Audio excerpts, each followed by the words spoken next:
रात बसेरा कर ले डेरा चले सवेरा त्याग रे। यो एक जीवन आपकी एक रात्रि समझो, मृत्यु आपका सवेरा हो गया और छोड़ चलेगा सुबह होती, यहाँ कुछ नहीं है तेरा। जैसे किसी कामवश, किसी बिजनेस व्यापारवश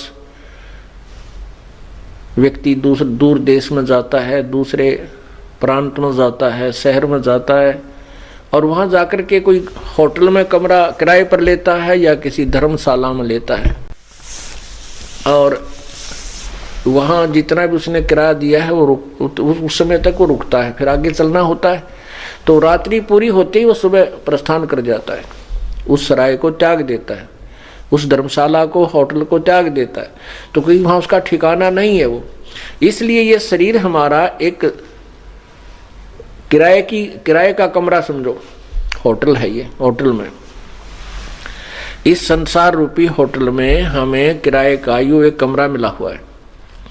और जैसे कोई बिजनेस व्यापार करने के लिए विदेश गए हैं, दूसरे प्रांत में गए हैं, शहर में गए हैं, और वहां जाकर के वो अपना बिजनेस ना करके अपने वैसे ही शराब पीने में, सिनेमा सांग देखने में और खान पीन में उस पैसे को व्यय कर रहे हैं, नष्ट कर रहे हैं।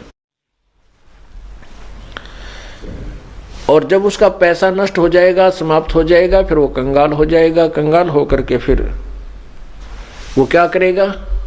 मजदूरी करनी पड़ेगी। ऐसे ही हम यहाँ इस संसार रूपी इसके शहर के अंदर इस शरीर रूपी सराय में एक कमरा मोल लिए बैठे हैं।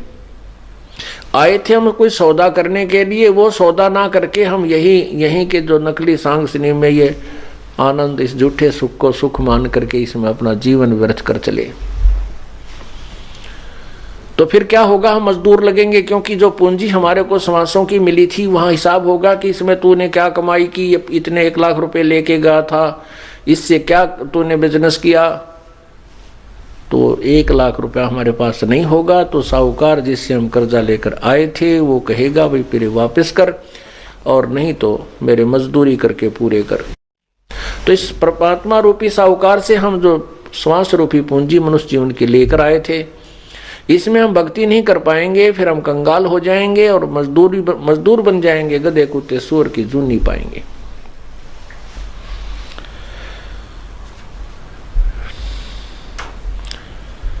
इसलिए बताया कि तन सरा में जीव मुसाफिर करता रहे दिमाग रे।